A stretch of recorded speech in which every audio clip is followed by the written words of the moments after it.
మనమందరము కలిసి చేతులెత్తి ఆ ఒకనిని ఆరాధించాం. మనమందరము ఆ ఒకని పిల్లలమై ఉన్నాం, సంతతి అయి ఉన్నాం. దేవుడు మనల్ని ఆశీర్వదించాలనుకున్నప్పుడు, దేవుడు మనల్ని వర్ధిల్ల చేయాలనుకున్నప్పుడు, దేవుడు మనల్ని బట్టి సంతోషపడాలనుకున్నప్పుడు, దేవుడు మనకు రెండంతలుగా మేలు చేయాలనుకున్నప్పుడు, దేవుడు ముందు మనలో అవరోధంగా ఉన్న దుర్లక్షణాలు ఏమిటో, అవలక్షణాలు ఏంటో వెతుక్కుంటాడు. దేవుడు మనల్ని ఆశీర్వదించాలనుకున్నప్పుడు, రెండంతలుగా మేలు చేయాలనుకున్నప్పుడు, తన పాత్రలుగా వాడుకోవాలనుకున్నప్పుడు, వర్ధిల్ల చేయాలనుకున్నప్పుడు, మనకు అనేక ఆత్మల్ని ఇవ్వాలనుకున్నప్పుడు, మనల్ని తన పాత్రలుగా వాడుకోవాలనుకున్నప్పుడు, దేవుడు ముందు చేసే పనేంటో తెలుసా? శుద్ధీకరణ.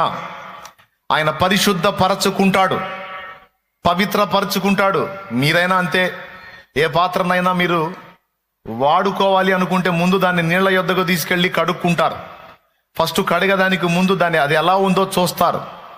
చూసి ఎక్కడ దాన్ని మురికుందో, మాలిన్యం ఉందో, అది బయట ఉందో లోపల ఉందో వెతుక్కొని, బయట లోపల కడుక్కొని తీసుకెళ్ళి అందులో రైస్ పోస్తారో, పప్పు పోస్తారో, ఏది వేస్తారో వేసి వాడకానికి మొదలు పెడతారు. కనీసం తాగే నీళ్లకు వాడే పాత్రతో సహా వాడకానికి ముందు శుభ్రపరచుట అనే ప్రక్రియ అనేది జరిగిద్ది.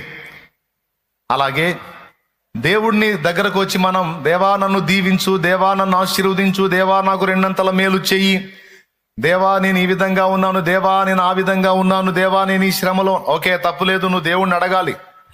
ఎందుకంటే ఆయనే చెప్పాడు. యాకోబు రాసిన పత్రిక 5వ అధ్యాయము 13వ వచనం నుంచి కిందికి చదివితే, మీలో ఎవరికైనాను సంతోషము కలిగినా అతడు కీర్తన పాడవలెను, మీలో ఎవరికైనాను శ్రమ సంభవించినా అతడు ప్రార్థన చెయ్యవలెను అని.